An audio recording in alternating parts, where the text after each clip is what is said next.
Olá, Eu só enxergo a fome agora. Eu aperto o quê? tudo bem? Tava aqui, tá? Tava demorando pra te achar, te Ah, aceitar.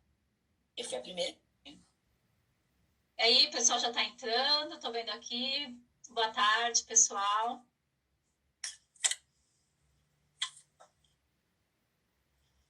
E aí, Camila, tudo certo? Tudo. Cadê nossos assistentes? Ah, já te colocaram na live e foram embora. Poxa, foram tão eficientes na outra. Agora, simplesmente, nos Entendi. abandonam assim? Então tá. Você vê? Olhando aqui. Vamos esperar um pouquinho pro pessoal ir entrando. Dá mais um minutinho, deu 6 horas agora. Senhora, Olá, olá, Paty. você que manda, a live é sua, né? Maria, a live é nossa, certo? Sueli, Você é a dona do negócio. Maria Bontorim. Ah, minha tia. Ah, essa daí tu conhece esse É, sobrenome. pelo sobrenome dá pra saber. Eu não consigo ver quem entra. Eu coloquei o celular, não dá pra ver. Bom, pessoal, quem já está entrando, nós estamos esperando um pouquinho, entrar mais algumas pessoas. Opa, abaixa um pouco o seu celular, só dá pra ver. É, Eu? tava assim, tipo, do queixo pra cima, sabe? Ah, tá. Peraí, deixa eu ir mais para trás. Melhorou? Inteiro. A Jéssica. Olá, pessoal. Nós vamos tentar, a gente vai começar daqui a pouquinho, e vocês podem ir fazendo perguntas, comentários, que a gente vai tentar responder todo mundo. Dani, boa noite. Essa luz, parece que eu tô bronzeada. Pode querer essa luz. Que É horas luz são? 6h05. 6 e Vamos 2. começar? Quer que eu vou te avisando os horários? O horário? Você colocou o relógio aí. Estou aqui já, consegui localizar. Quer esperar mais um minutinho? Ou vamos começar e o pessoal vai entrando? Você que manda. Vamos dar mais um Mas eu sei que seu minutinho. celular tá subindo sempre. E você tá ficando metade da cabeça sempre. Que estranho, também aparece inteiro aqui. Vamos lá. Bom, gente, vamos começar. Quem for entrando, né, a gente vai tentando explicar. Então, fiquem à vontade para fazer comentários, que eu e a Camila a gente vai estar respondendo para vocês. Tá? Eu sou Paula Machado, aqui comigo está a Camila de Santos, e hoje nós vamos falar sobre as relações amorosas e como elas podem nos auxiliar no nosso processo de individuação. Bom, a relação amorosa, ela é um grande símbolo de encontro. Encontro com o outro e encontro comigo mesmo. Essa união do homem e da mulher simboliza a união entre o masculino e o feminino, enquanto princípios opostos universais, permitindo o encontro do indivíduo com o que lhe é oposto e complementar. Essa noção de totalidade vem da ideia encontrada em numerosas tradições de que o ser humano original teria sido andrógeno. Platão, ele fala de um mito sobre os seres humanos que habitavam a Terra. Então ele diz que os seres humanos originais, eles eram formados de 4 pernas, 4 braços e uma cabeça com 2 faces, uma masculina e uma feminina, formando um ser esférico e perfeito. Os deuses, tomados pela inveja e pelo medo de tamanha perfeição, cortaram-no ao meio. E desde então, em uma parte feminina e uma masculina. E desde então, as 2 partes do ser humano original vivem lutando para se reunir novamente. Então, o anseio pela essa integração entre os 2 opostos, o masculino e o feminino, é o que move os indivíduos em direção à sua totalidade. Então, é o que a gente vai buscar nos relacionamentos, a nossa totalidade, esse reencontro com o lado que nos falta. E Jung, ele diz o seguinte, eu vou ler para vocês. O ser humano que não se relaciona não tem plenitude, pois ele só pode chegar à plenitude através da alma. E a alma não pode existir sem o seu outro lado, que é sempre o tu. A plenitude é a combinação de eu e tu. os quais se revelam partes da unidade transcendente.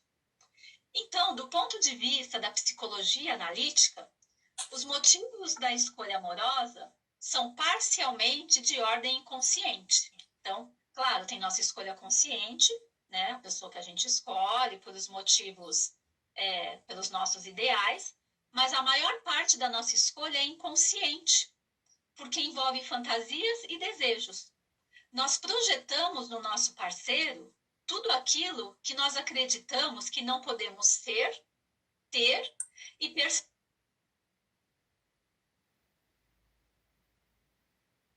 Do relacionamento. Tá. Vou repetir. Então, por isso, então a gente projeta no nosso parceiro tudo aquilo que a gente não pode ser, ter e perceber em nós mesmos.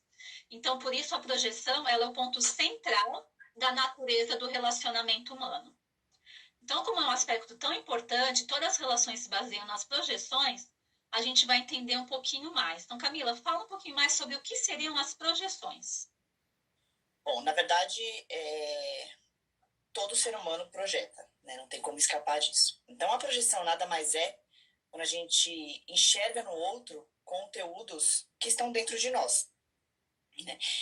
Inclusive conteúdos que a gente acha que não tem nada a ver conosco. Né? A projeção ela é algo natural, ela vai acontecer durante toda a nossa vida, não só em relacionamentos amorosos, mas em qualquer tipo de relacionamento. Só que se a gente souber, então, entender essas projeções, a gente cria uma possibilidade de conhecer mais do nosso próprio interior. Né? Como a ideia da live é sobre casamento, vou focar a projeção, então, mais focada nisso. Juntando expectativas com projeções, eu queria ler uma parte do livro que eu separei, que é um livro que eu estou começando a ler agora, mas eu acho que já tem conteúdos. Alguns clientes que estão comigo já sabem, inclusive, desse livro, porque eu falo dele, que é A Passagem do Meio, que ele fala que poucos têm consciência no altar da enormidade de suas expectativas. Ninguém ousaria proclamar em voz alta as imensas esperanças. Conto com você para conferir significado à minha vida. Conto com você para estar sempre ao meu lado quando eu precisar. Conto com você para ler a minha mente e antever todas as minhas necessidades. Conto com você para curar minhas feridas e preencher as deficiências da minha vida. Conto com você para me completar, para me tornar uma pessoa completa, para curar a minha alma ferida. Do mesmo modo como a verdade não pode ser dita num discurso de formatura, também a programação oculta não pode ser proclamada no altar. Ficaríamos por demais embaraçados se tomássemos conhecimento dessas expectativas pela sua própria impossibilidade. Né? A maioria dos casamentos chegam ao fim e são rompidos pelo peso dessas expectativas. Então, acho que, juntando a projeção versus expectativa, é isso. Né? Essa questão que a gente joga para o outro, a gente coloca no outro.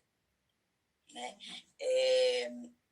Inclusive, Freud tem uma frase ótima, que o homem é dono do que cala e escravo do que fala. Quando Pedro fala de Paulo, sei mais de Pedro do que de Paulo. E pensando nisso, pensando nessas expectativas que vocês percebem que vem a ruína, eventualmente, né? A gente pensa que se esses parceiros souberem enxergar essas crises, porque isso vai tornar uma crise, já que a sua expectativa ela não é suprida, né? E acho que você também não enxerga essas projeções, não enxerga isso que tá dentro de você, isso vai virar uma crise, fato.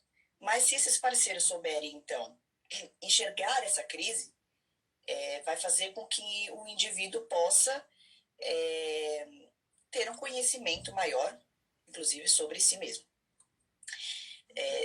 O vínculo amoroso, ele é um vínculo paradoxal, né? Quando a gente tem que ter o outro para perceber quem nós somos, mas ao mesmo tempo também faz com que a gente se torne um ser único e individual.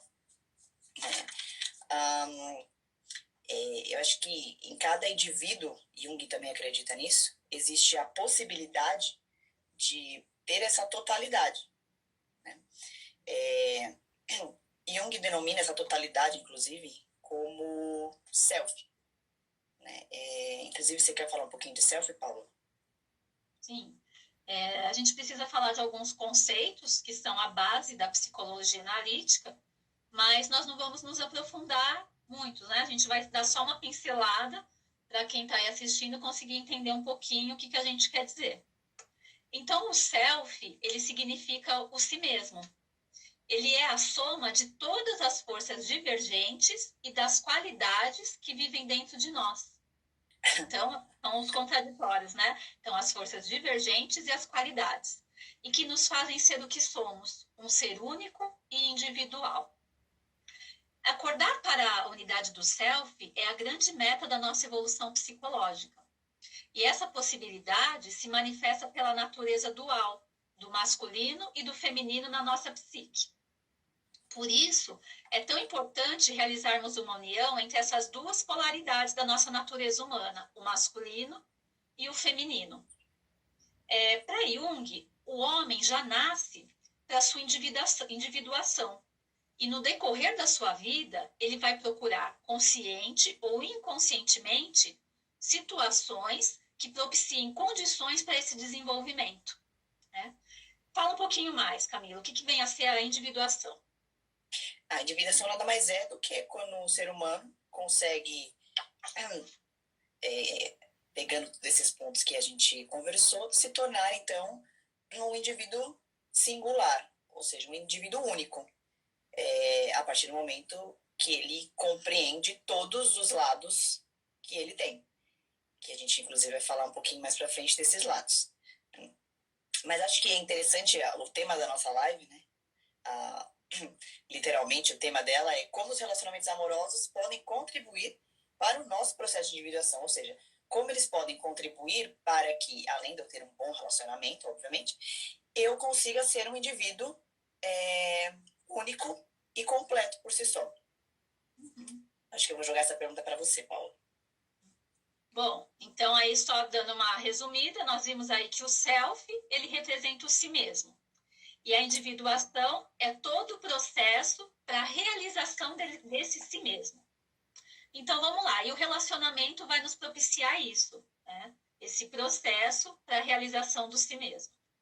Então, quando nós nos sentimos atraídos ou fascinados por alguém, e nossos sentimentos são todos orientados para uma pessoa do sexo oposto, podemos ter a certeza de que um conteúdo inconsciente foi projetado no outro. Neste momento, quando a gente projeta no outro, que é que nós falamos agora, o conceito de projeção, entra também em ação o que Jung chamou de ânima e ânimos. Ânima seria o componente feminino que habita dentro do homem. E ânimos seria o componente masculino que habita dentro da mulher. E o que vem a ser isso? Então, como nós falamos, nós nascemos um ser único, né? Os seres humanos originais eram únicos, tinham masculino e feminino e foram separados. Então, a mulher carrega dentro de si esses componentes masculinos e projetamos no parceiro. E o homem carrega dentro de si esses componentes femininos, na sua ânima, e vai projetar na sua parceira. Então, o que seriam esses aspectos femininos e masculinos? Os aspectos femininos, eles representam o contato com as emoções, a espiritualidade, a intuição e a sensibilidade. É o feminino que nutre, acolhe, doa. Ele possui os aspectos maternais inerentes à mulher. É através do princípio do feminino que deixamos a vida fluir, que acessamos a nossa confiança e segurança.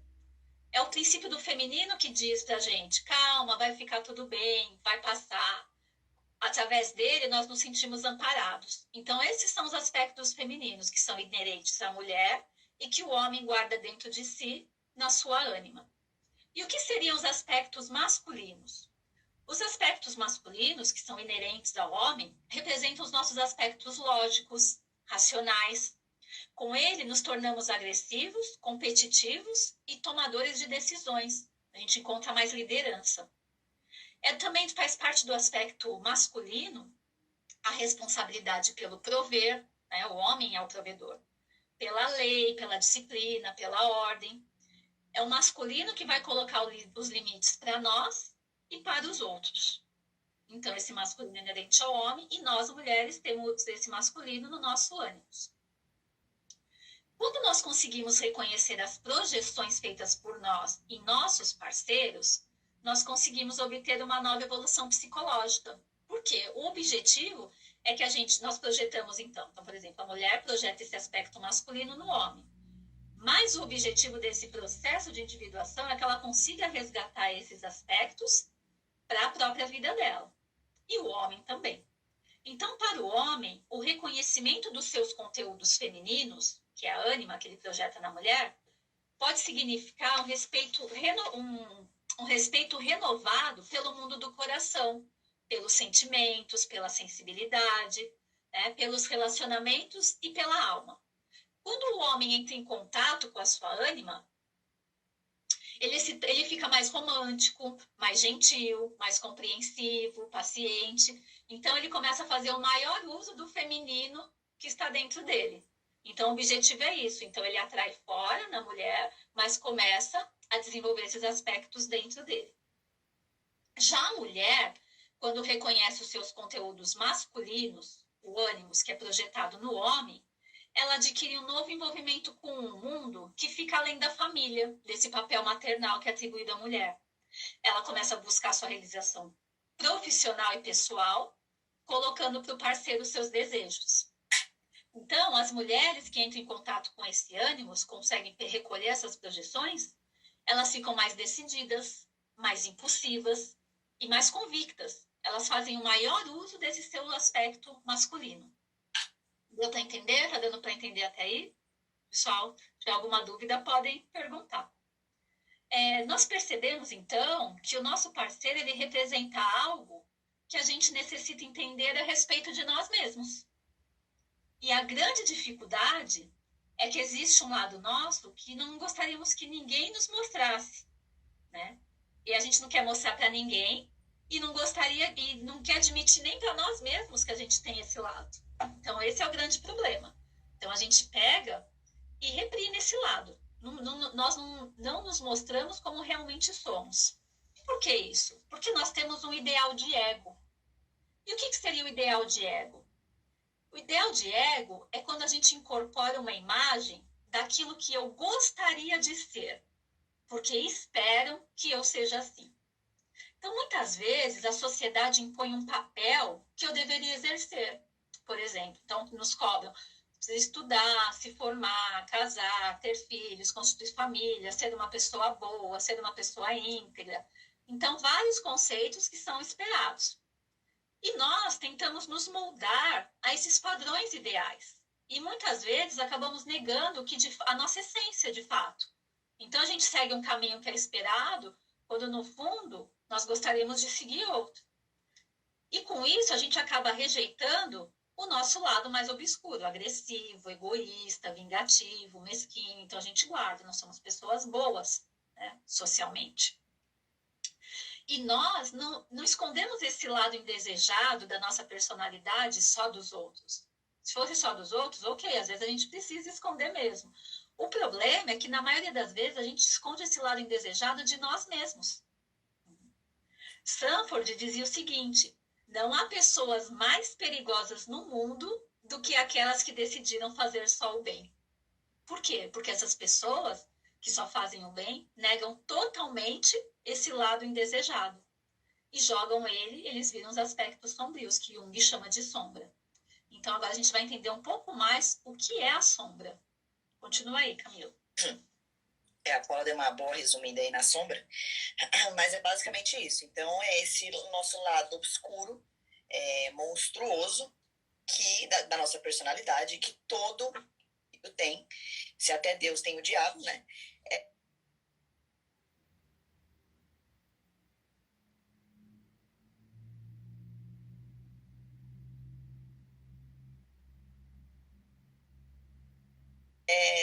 todo indivíduo tem, mas que a gente não existe, né? Mesmo porque a própria sociedade exige, né, pelos padrões de moralidade, que a gente seja pessoas boas.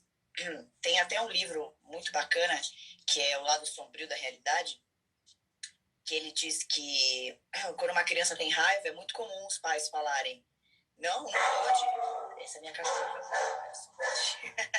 É muito comum que os pais falem: não, não pode, não pode sentir raiva. Raiva é feio, né? Raiva é feio. Raiva é um sentimento. Tá aí o filme Divertidamente da Disney para dizer, né? Raiva é um sentimento.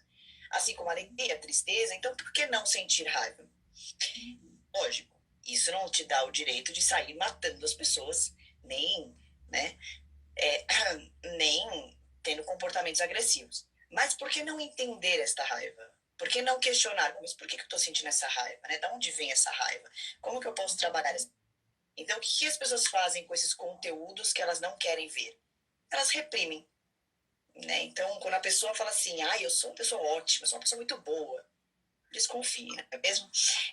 Ninguém é 100% bom. Todo ser humano tem esse lado ruim, esse lado egoísta, como diz a Paula. Enfim, tem até uma frase que diz: não é porque eu estou sorrindo que eu gosto. Às vezes eu quero que você esteja queimando no fogo. Enfim.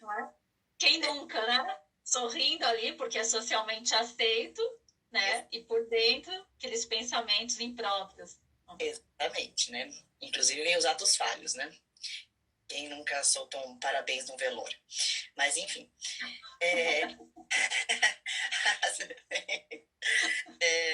Essas idades de falar, de inclusive entender a sombra, elas criam um mecanismo de defesa, que são negação, projeção e repressão.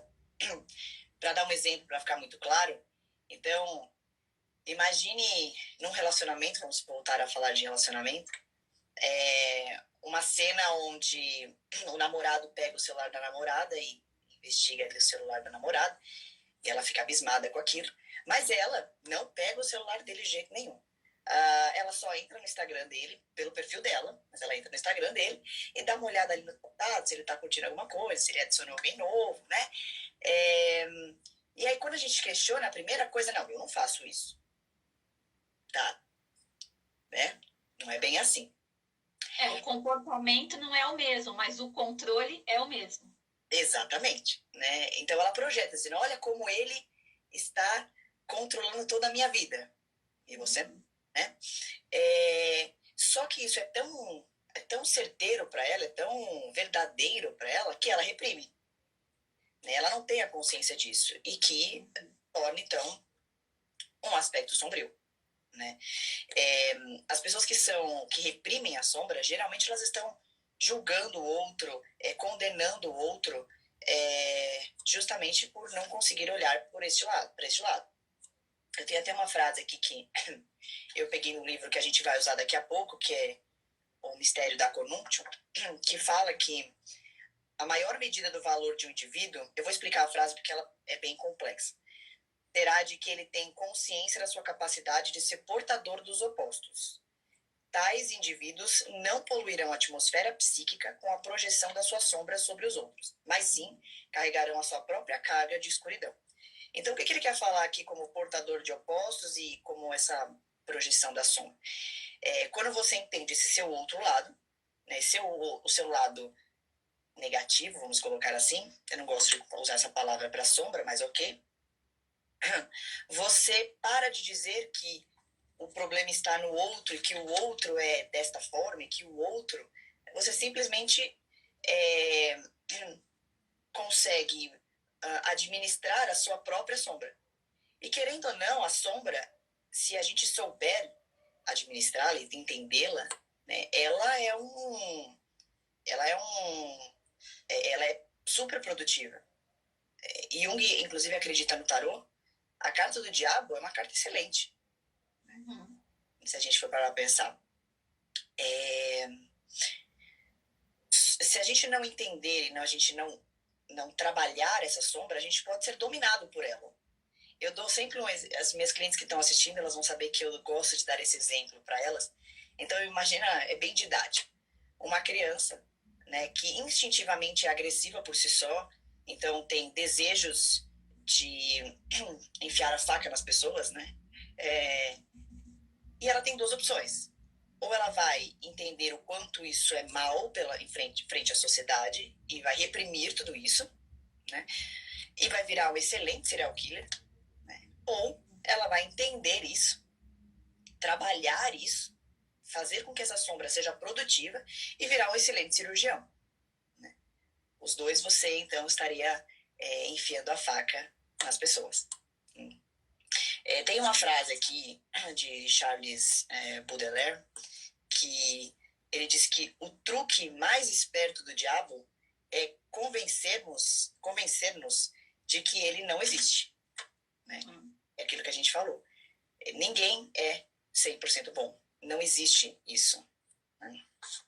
Mas, só te atravessando um pouquinho, eu acho importante a gente falar que também o inverso também é correto. Também ninguém é 100% mal, né? Porque tem muito esse julgamento.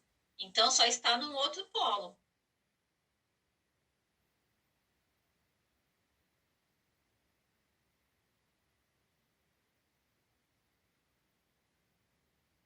Reprimindo algum lado também.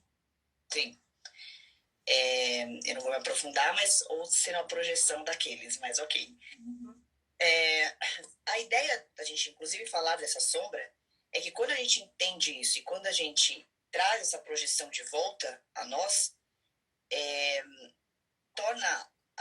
tem a possibilidade, né, de você ser o portador das suas escolhas, né, de entender esse lado e de encontrar os seus valores.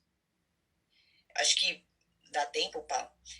Pensando nessa questão, eu acho muito legal a gente fazer uma analogia com as figuras, a analogia entre relacionamento e as figuras de alquimia do livro da Conúncio. Eu vou mostrando as imagens aqui, se você quiser falando, eu vou mostrando as imagens. Então, tá bom. Bom, então nós falamos um pouquinho das relações, né? Tentamos passar para vocês o que acontece nas relações, que primeiro são projeções que a gente faz no outro, a gente coloca as mulheres colocam o seu aspecto masculino, que o fascinam no homem, vice-versa, e tudo isso contribui para o nosso crescimento individual. E nós achamos que essas figuras da alquimia, nós resolvemos fazer um paralelo entre as figuras da alquimia e os relacionamentos, por achar que elas resumem bem tudo que nós colocamos até agora. Aí vocês podem estar se perguntando, mas o que a alquimia tem a ver com a psicologia? A alquimia e a psicologia analítica, elas se assemelham muito na medida em que as duas buscam a essência primordial, respectivamente na matéria e na psique. Então, a alquimia busca essa essência primordial como nós, psicólogos, buscamos, que a essência primordial seria o self, esse si mesmo, esse se tornar esse ser único e diferenciado, e que as relações nos propiciam, porque a gente projeta no outro, e através dessa relação do outro, a gente tem a oportunidade de tomar posse do que é nosso e ser realmente, verdadeiramente quem nós somos, esse ser único individual. Então, agora eu vou mostrar para vocês, a Camila vai mostrar, são 10 imagens e a gente vai relacionando com tudo que nós explicamos até agora. Tá bom aí, pá? Tá bom. A primeira imagem significa, ela é chamada fonte de Mercúrio. Ela representa o estágio inicial da totalidade. Então, aí é o primeiro estágio do que a gente busca, dessa totalidade que a gente falou no início, né? Que Platão fala, de se tornar, unir o masculino e feminino para se tornar o ser único e completo. A cisterna, nesse caso, é o local onde vai se operar a transformação. Então, vamos guardar um pouquinho essa imagem, que daqui a pouco a gente volta a falar dela. Na figura 2, a figura 2 é o rei e a rainha. Isso. Essa figura representa a união dos opostos, né? O masculino e o feminino. Essas vestimentas formais de corte simboliza uma certa reserva nesse primeiro encontro. Então, é como a gente, no primeiro encontro, a gente não se mostra realmente quem nós somos. Aliás, às vezes, em muitos encontros, a gente não se mostra, né, Camila? Mas seria representado isso, essa fase em que a gente não se mostra. Pode demorar um primeiro encontro, pode demorar meses de relação, anos de relação, e a gente não conhece o outro, porque também não se conhece. Eles estão dando a mão esquerda, que representa o lado sombrio do inconsciente, que é o que a gente falou, os aspectos da sombra. Então, eles estão ali de maneira formal, não se mostrando, e dando a mão esquerda, todos os aspectos sombrios e indesejados estão lá arquivados dentro de cada um, ninguém entra em contato. Nós podemos ver, volta aí um pouquinho. Opa. No alto, desce a pomba. Não sei se dá para vocês verem. Aponta aí, Camila, tem uma pomba aí, que representa o espírito e a reconciliação dos opostos, do masculino e do feminino. Pronto. Agora a figura 3. É que o livro caiu. Gente, se vocês tiverem dúvida, se tiver alguma coisa para questionar, para colocar, podem ir falando. A figura 3 é a verdade nua. Nessa gravura, se vocês prestarem atenção, eles estão sem roupa. Então, cai o invólucro do pudor. O homem e a mulher se defrontam com mais naturalidade, se mostrando um pouco mais. Porque não dá para a gente manter aquela máscara o tempo inteiro. Então, conforme a convivência, a gente vai se mostrando. Tanto os aspectos positivos quanto os negativos. O que a gente mostra e o que a gente reprime também acaba saindo. Como a Camila falou, que a gente não toma consciência e reprime, às vezes é perigoso porque acaba tomando posse da gente. Então, são aquelas pessoas boazinhas que a gente fala, tem aquelas atitudes, não fala, nossa, eu não esperava isso daquela pessoa. Por quê? Guardou, e a hora que vem, a intensidade é muito grande. Então, aí nessa gravura, eles se mostram mesmo como realmente são. Agora, aí, a pomba traz a inscrição. É o espírito que unifica. O indivíduo, ele se mostra agora como ele é, revelando o que antes estava oculto. E começando a entrar em contato com sua sombra. Começando, porque é muito difícil isso. Já vou responder sua pergunta aqui, ó, como funciona essa teoria em casais homossexuais. Eu vou terminar essas figuras e aí a gente já responde essa questão. A figura 4 é a imersão no banho. Então, aí de volta a primeira imagem, que o banho representa a volta à fonte de mercúrios. E essa imersão é uma volta ao estado originário. Então, então, num primeiro momento, eles estão lá de uma maneira mais formal, depois começam a se mostrar como realmente são, e aí eles estão tentando retornar ao estado originário, né? Que é essa integração. E aí sim vem a figura 5, que é a conúnctium. Adoro. Agora, o rei e a rainha retornam ao estado caótico primordial, a massa confusa, né? Indiferenciado, eles se tornam um só corpo. E isso ocorre dentro da água, que a água representa o inconsciente. Então, esse processo se dá no inconsciente. Eles não têm ainda muita noção do que está acontecendo, mas eles estão ali indiferenciados. Depois da conúnctium, que eles estão se serem diferenciados, vem a morte. Pera. A figura 6.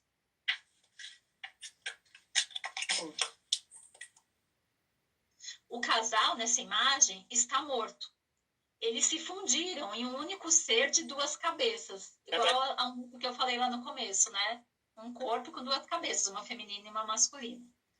Quando os opostos se unem, quando a gente consegue fazer isso, integrando nossos aspectos de ânimos e ânimas, cessa toda a energia. Essa morte é um estado intermediário, ao qual se seguirá uma nova vida. A união do consciente com o inconsciente gera uma nova personalidade, que compreende esses dois componentes. Então, agora, como eu falei, o homem ele adquire os aspectos da sensibilidade, e a mulher ela adquire esses comportamentos mais referentes ao masculino, mais independência, né, mais provedora.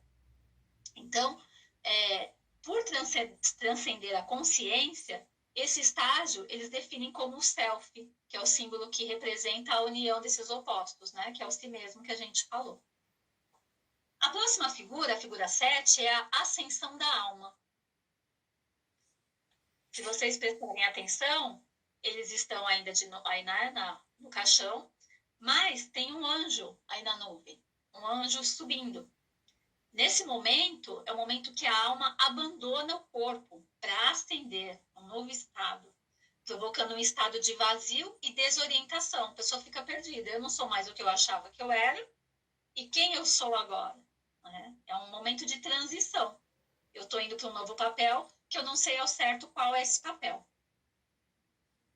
E essa figura, eles celebram, né, essa ascensão da alma com um hino, que diz assim: ó natureza, tu és bendita, e bendito é o modo como operas, pois tornas perfeitas as coisas imperfeitas. Então, o que a gente falou, a gente esconde as nossas sombras, as nossas imperfeições, e chega um momento que a gente entende que existe uma perfeição nas coisas imperfeitas. Né? Porque quando a gente entra em contato com a nossa sombra, quando a Camila falou, e pega esses aspectos e consegue transformar, a sombra é uma possibilidade de criatividade. Então, como ela falou, há um menino que tinha lá a mania das facas, poxa, ele podia ser um serial killer, mas ele, pela criatividade, ele transformou isso num potencial, virou um cirurgião. Então, a gente precisa aproveitar esses aspectos sombrios, né? Achar a perfeição dentro das imperfeições. A figura 8 significa a purificação. O orvalho caindo é um sinal do renascimento, né? Da iluminação e de uma nova sabedoria. Então, agora é a fase que vão vir as mudanças, né? Um ser novo vai sair daí. A figura 9 representa o retorno da alma. Aí, se vocês olharem agora, na nuvem, tem um anjinho retornando. Então, tinha aquele lá, era a ascensão, agora ele volta. A alma desce voando do céu. Ela unifica os opostos e lhe dá nova vida. É o que a gente falou.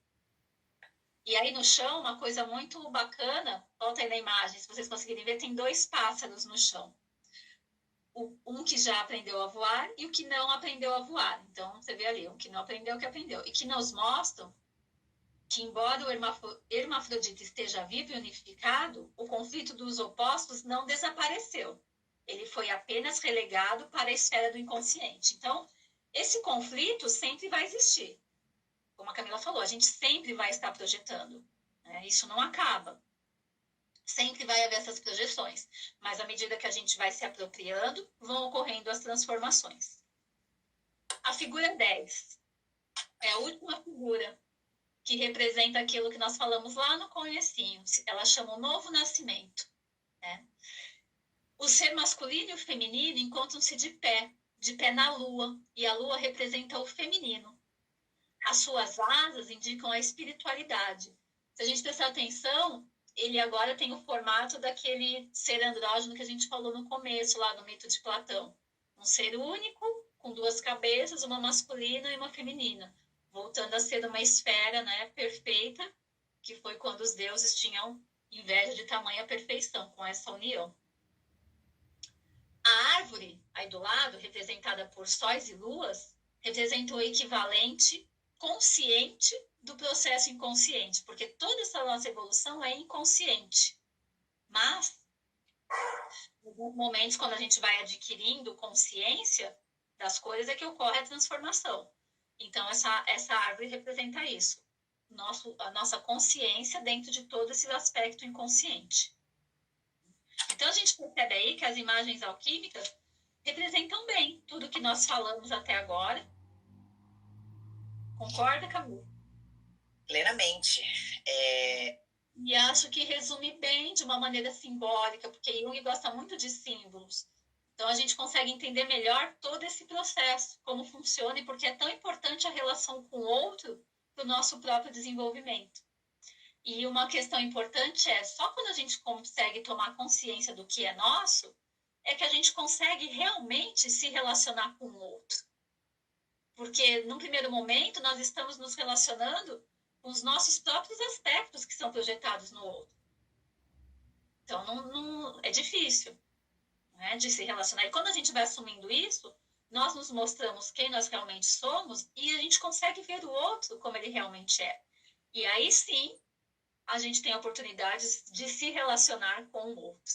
Só depois a gente aprender a se relacionar com nós mesmos. Você quer responder?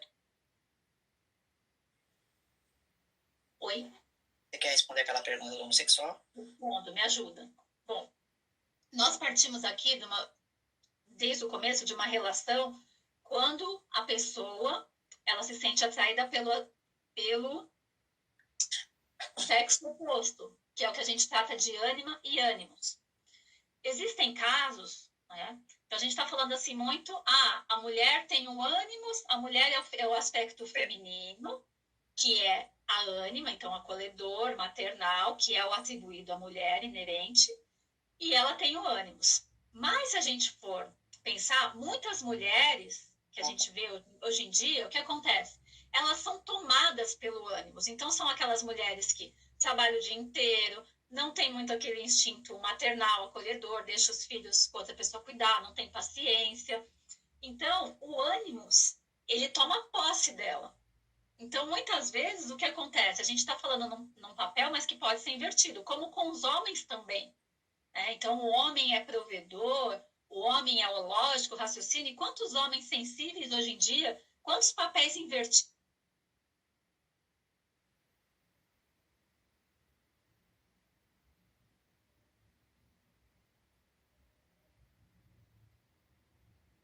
Mulheres que vão trabalhar e homens que estão em casa cuidando dos filhos, cozinhando, estão fazendo esse papel maternal, que também está em desequilíbrio, porque o equilíbrio é a gente conseguir ter esses dois aspectos. Então, o homem está totalmente tomado pela ânima e a mulher totalmente tomada pelo ânimos. Então, eu acho que nas relações homossexuais a gente pode ver da mesma maneira. Alguém vai representar. Alguém vai representar esse papel do oposto complementar. Sim. Então, se for entre dois homens, então a gente parte do princípio, os dois possuem ânimas.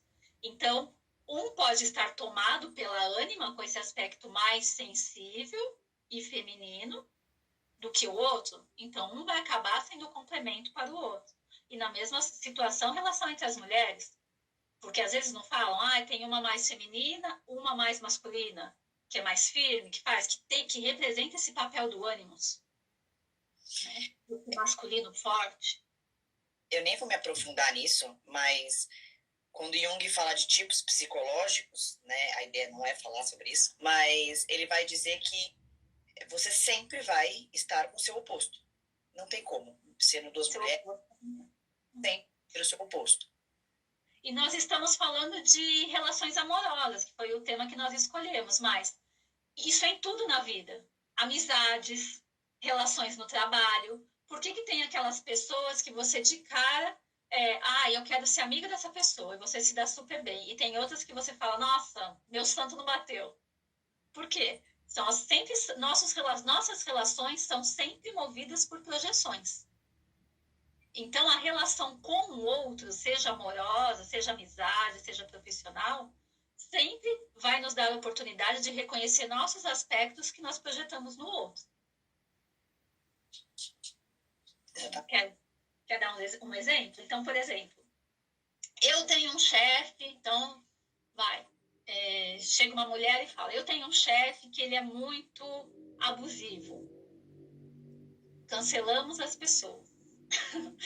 Eu tenho um chefe que ele é muito abusivo, ele cobra muito, ele quer produtividade. Então, e a pessoa fica incomodada. O que a pessoa está reclamando aí? Desse lado, o chefe está exigindo dessa mulher que ela desenvolva mais esse ânimo desse lado masculino. E às vezes me incomoda. Tem uma pergunta aqui. Tá vendo? Quando a pessoa não existe na relação, ela está em qual polaridade? Eu não entendi, me explica melhor. Como assim, não existe na relação? Você acha que não existe ou você acha que o outro não te enxerga na relação? É minha cliente, então eu vou esperar você responder, porque... Não, então responde você. Eu não sei o que ela quer dizer. Você que já conhece, responde. Se ela não existe, enfim, ela não existe. Ela não quer estar na relação. Às vezes as pessoas... elas têm esse medo de entrar na relação. A relação exige delas um crescimento que talvez elas não estejam prontas para ter, né? Então, o fato de você ter medo de entrar numa relação, não existir numa relação, você pode não estar pronto, como a gente falou, o relacionamento automaticamente leva a gente para um processo de individuação, porque ele causa incômodo, causa angústia, ele causa irritabilidade, enfim. Então, automaticamente, você está na relação, automaticamente é fato. Você vai precisar evoluir de uma forma ou de outra. E tem pessoas que não estão prontas para isso. Camila, não adianta. Tem pessoas que não vão conseguir neste momento, porque é muito difícil, né? Não é fácil viver numa relação. E aí algumas pessoas devem perguntar, por que algumas relações então dão certas e as outras não? Por esse motivo. Então, a relação por si só já nos empurra, como eu disse, é um processo consciente ou inconsciente. Ou você está consciente de que você está tentando evoluir, ou você é empurrado para evoluir. E um parceiro ajuda o outro. Tá te respondendo, achei que um parceiro ajuda o outro nessa evolução. Só que chega um momento que um quer crescer e às vezes o outro não quer, não é que não quer, não pode, não consegue, tem suas limitações.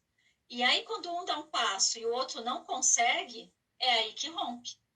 Porque eu quero evoluir e me tornar um ser melhor e diferenciado que eu nasci para ser. E o outro ainda não está pronto, porque tem que enfrentar muitos aspectos sombrios, o que é difícil. Minhas clientes aqui. Então, o que acontece? Quando um dá o passo e o outro não consegue, porque sempre a relação é assim, um dá um passo, puxa o outro e vai indo. Mas quando um começa a dar muito espaço e o outro não consegue acompanhar, por dificuldades, porque não está num processo de análise, não consegue entrar em contato com as suas sombras, não reconhece essas projeções no outro, é o que nós falamos, mecanismos de defesa. Então, nega, isso não é meu, o outro que é assim, o outro que faz isso. Então, aí não dá, é onde rompe. Eu gosto muito de dar um exemplo para algumas clientes sobre relacionamentos. Pensa que o relacionamento é uma balança, né? Se um tá aqui, o outro vai estar aqui. A ideia é que se você diminuir um pouco aqui, o outro automaticamente vai preenchendo o lugar que falta, né? Uhum. Elas esperam que o outro mude para eu mudar. E não eu vou, porque aí a relação vai se adequando. Não. Então é mais fácil, né? A gente falar, por que o outro não faz? Enfim, já que as meninas estão gostando, aí eu vi algumas falando, tem que falar na lata. Então é isso, todos os incômodos que a gente tem no outro são nossos. O que incomoda no outro é que eu preciso mudar em mim. Então não tem jeito. Você ia até comentar, né, agora na quarentena, que você tinha comentado comigo, dos relacionamentos, como aumentar o número de divórcios. Verdade, fato, muito. Não, pode continuar. Fala um pouquinho, não, continua. Eu não acompanho, mas vários clientes me trazem, olha, fulano separou, fulano separou. Então tá todo mundo se separando, até casais, né, que as pessoas não imaginavam estão se separando, justamente por... e querendo ou não, quando a gente ganha uma consciência, o próximo conflito, né, ele é sempre difícil de se resolver. Então as pessoas também têm limites para resolver esses conflitos e ganhar uma consciência, né? Quanto mais a relação se torna íntima, mais ela fica conflituosa no sentido de mais ela exige que a gente pense e evolua. Uhum. Enfim. E aí as pessoas, é o que você tinha falado, e é mais fácil às vezes fugir do que olhar para dentro e encarar os seus próprios aspectos sombrios. Então, às vezes, eu abandono a relação. Não quero lidar com isso, é melhor eu ir embora. Só que você pode ir embora, mas a sua próxima relação, você vai voltar de onde parou. Quantas pessoas não falam assim, se eu soubesse que ia ser assim, eu não tinha nem me separado do outro, é igual? Não é a relação que é igual, você continua igual. Se você não muda, você vai atrair o mesmo tipo de projeções para você continuar evoluindo aquilo que você não evoluiu. Ou vem até pior, tá? Só para deixar mais feliz, vai até pior. Não é? Porque ou você aprende por bem ou aprende por mal. Então, você tá ali, não aprendeu, tchau. Então, vai vir uma situação que você não vai ter jeito. Você vai ter que aprender. Assim, já tô ferrada. Tô ferrada, é ótimo. Então, eu não sei se você quer falar mais alguma coisa, se alguém tem mais uma pergunta, ou se eu posso concluir a live. Alguém tem mais alguma pergunta? Assim, nós tentamos passar para vocês um pouco da importância das relações, mas no sentido de amorosas, né? Mas é qualquer tipo de relação. As pessoas acham mais fácil apontar os defeitos dos outros, é o que a Camila falou, né? Quando Paulo fala de Pedro, sei mais de Paulo do que de Pedro. Tanto faz. Nomes não alteram. Mas só uma coisa que você falou das projeções, esse processo de individuação, ele só acontece em relacionamentos amorosos, no casamento, no caso, né? Ah, sim, sim. Uhum. Ele não dá... As outras relações nos ajudam a percebermos as projeções e resolvermos. Alguém falou alguma coisa aqui? Peraí. Então, não adianta trocar o parceiro? Não, não é isso que a gente quis dizer, porque senão pode passar uma impressão que, então, a gente tem que aguentar o karma pro resto da vida. Não, não é o karma. Tá sem som, Camila, deu algum problema aí? Não, eu falei, cada caso é um caso. Cada caso é um caso. Às vezes chega um momento que não adianta trocar, por isso que o processo de análise é importante, cada caso é um caso. Então, às vezes não adianta trocar, porque você que está resistente não mudou, então você vai continuar de onde você parou. E às vezes é o contrário, você está mudando e o outro não quer mudar, então não adianta você insistir ali, porque não vai dar. A Samara fez uma pergunta, como pensam as relações abusivas? Eu acho que a gente estava conversando, eu e a Paula, né, um pouco antes de começar a live, e a Paula, ela viu até uma palestra esses dias, né, sobre relações abusivas. É muito complicado falar de relações abusivas, porque até quando você permite algumas questões abusivas também, e eu acho que é um processo muito delicado. A gente precisa analisar como que essa pessoa lida com esses abusos, como que... porque tem uma análise do filme Lua de Fel, do Carlos Byton, que ele fala sobre essas relações abusivas e masoquistas, né? Às vezes as pessoas enxergam isso, inclusive, como relações de afeto. Então, eu acho que é um tema onde daria uma live, né? Inclusive, eu estou preparando um trabalho, um workshop que fala sobre isso, as relações abusivas, o narcisista e o empata. Então, é aquele que tem a empatia. E tem muito disso mesmo, que a maioria das pessoas relatam quando estão num relacionamento abusivo, mais de 90%, não se enxergam numa relação abusiva. Então, muitas vezes não percebem. A Camila falou, é uma relação que para ele ali está saudável, aquele jeito é o adequado. E não consegue nem perceber, né, o quanto tem de abuso dentro daquela relação. E é muito difícil, porque cada um assume o papel.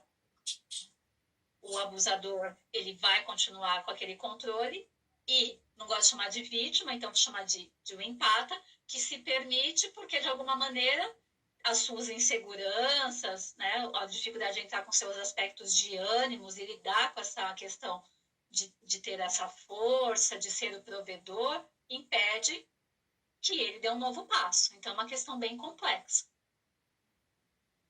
E isso, o grande desafio é, primeiro, identificar que é uma relação abusiva e aí um longo caminho para conseguir sair dela.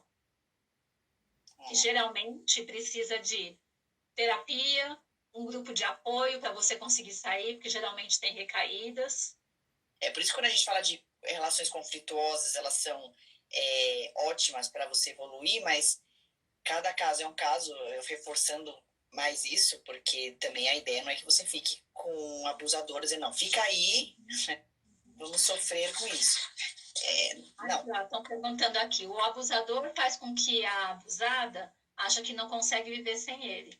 Porque cria, assim, alguns aspectos do abusador, ele é muito sedutor. Então, no começo, tudo que ele faz é como se fosse para te agradar. Então, ele percebe, ele conhece muito bem a parceira.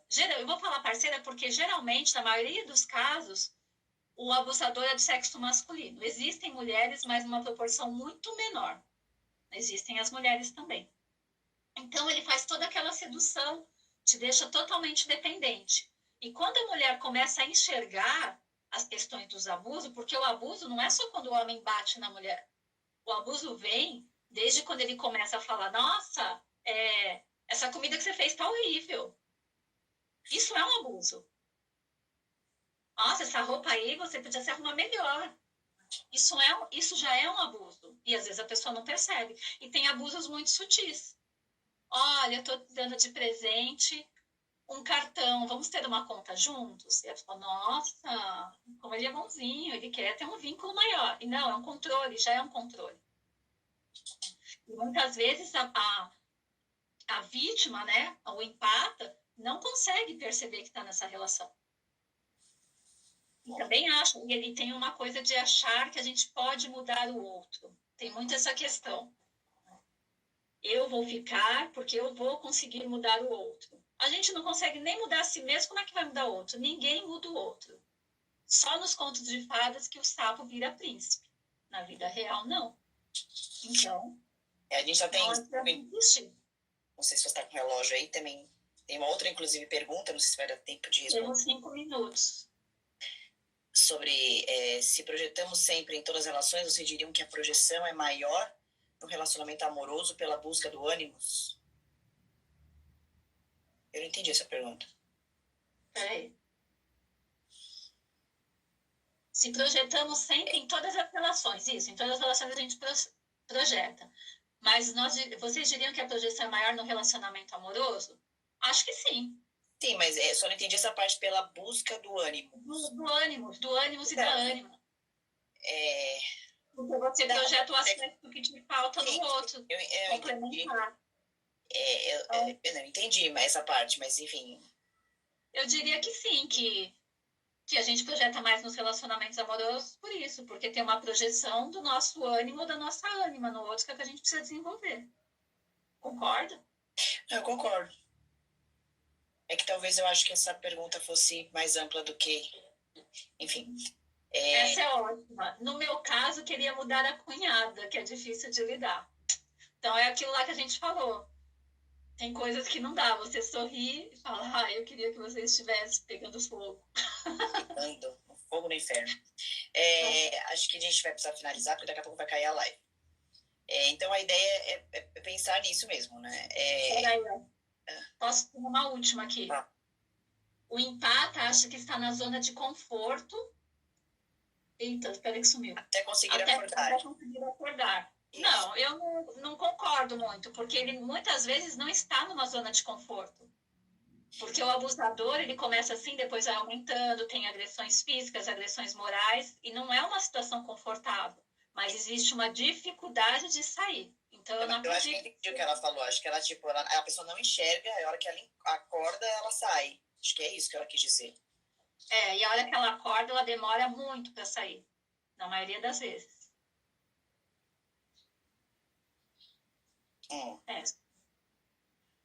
E é isso. Então, o nosso tempo tem 1 minuto, vão derrubar a gente. Conclui aí, Camila. Enfim, eu acho que vale a pena a gente refletir sobre as relações, né? E não ficar com as relações só quando elas estão nos favorecendo. E pensar enfim, o quanto a gente pode evoluir com elas. Isso aí. Paula, quer dar recado na próxima live? Queria agradecer a vocês.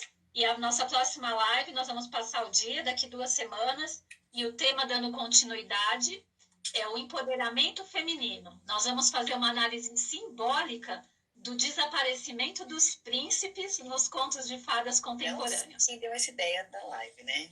Quem gosta? Bom, gente, muito obrigada e até a próxima. Beijos para vocês. Tchau.